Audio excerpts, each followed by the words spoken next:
Et bonjour à tous, c'est Théo pour theobosich.fr et aujourd'hui je vais vous présenter et tester le Webcom 3D qui s'appelle également chez Citroën le Navy Drive 3D.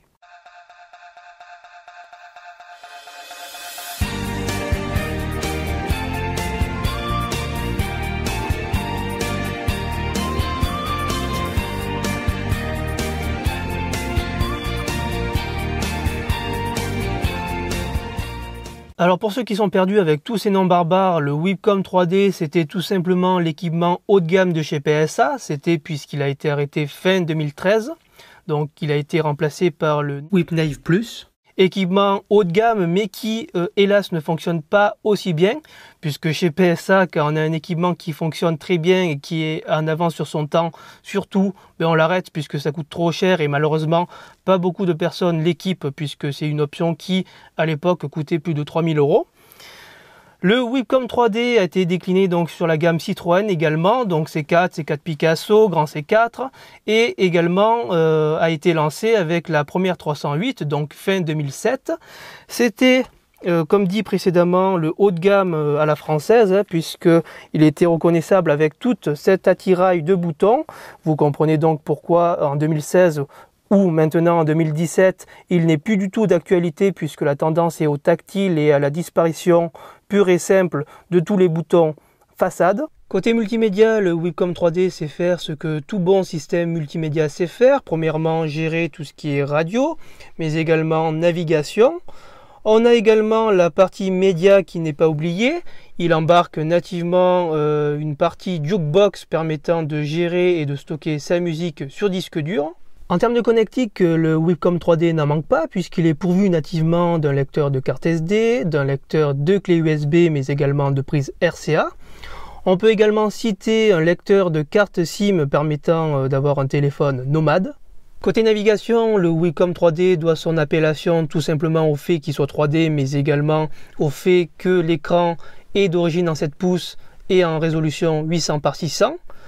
On a également une meilleure visibilité entre les compteurs au niveau de la navigation. Face à la concurrence actuelle, le Webcom 3D n'est pas si ridicule que ça malgré son grand âge, puisque en termes de rapidité de calcul d'itinéraire ou de recalcul d'itinéraire en cas de déviation, il n'est pas si lent que ça. On notera également que la cartographie est d'une très grande précision, chose que je regrette grandement sur les nouveaux systèmes embarqués PSA, puisque notamment le SMEG ou SMEG V2 embarqué nativement sur la nouvelle 308 ou 2008 manque cruellement à mon goût de précision mais également de fluidité. Côté téléphonie, le Webcom 3D n'a encore une fois pas à rougir face à la concurrence ou aux équipements plus modernes, puisque via le Bluetooth, vous pouvez passer des appels ou encore appeler des contacts via le carnet d'adresse du téléphone.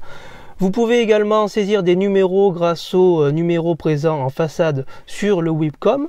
Et si vous insérez une carte SIM dans le lecteur SIM prévu à cet effet, vous pourrez même lire les SMS entrants. Bonnes vacances Francis.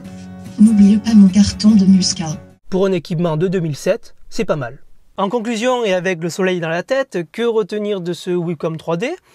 Que premièrement, pour un équipement qui date de 2007, je le rappelle, il est bluffant et tout à fait complet. Pour l'utiliser aujourd'hui encore en 2017 au quotidien, jamais je me dis tiens là il manque telle ou telle fonctionnalité, jamais je me dis tiens là il est dépassé, c'est plutôt tout le contraire, puisque si je le mets face à ce qui se fait de mieux ou de pire entre guillemets chez PSA aujourd'hui, à savoir le SMEG ou le SMEG V2, il a encore une longueur d'avance puisque en termes de fluidité, en termes de cartographie, je trouve malheureusement que le SMEG ou le SMEG V2 manque encore beaucoup de stabilité, beaucoup de précision. C'est vrai que là, avec le Webcom 3D, PSA tenait quelque chose d'abouti, de fonctionnel, mais comme ça coûtait trop cher de le produire et trop cher également puisque tout le monde ne le prenait pas forcément de série, puisqu'encore une fois, pour rappel, c'était une option à 3000 €, donc pas donné forcément. Ils l'ont arrêté. Et ils l'ont remplacé par tout simplement ce SMEG qui est une évolution du WebNave Plus. WebNave Plus qui a donc remplacé le Webcom 3D mais qui aujourd'hui n'arrive pas encore à sa cheville. Le seul point noir serait qu'aujourd'hui pour l'utiliser au quotidien. Ce qui manque sur ce Webcam 3D, c'est le streaming Bluetooth.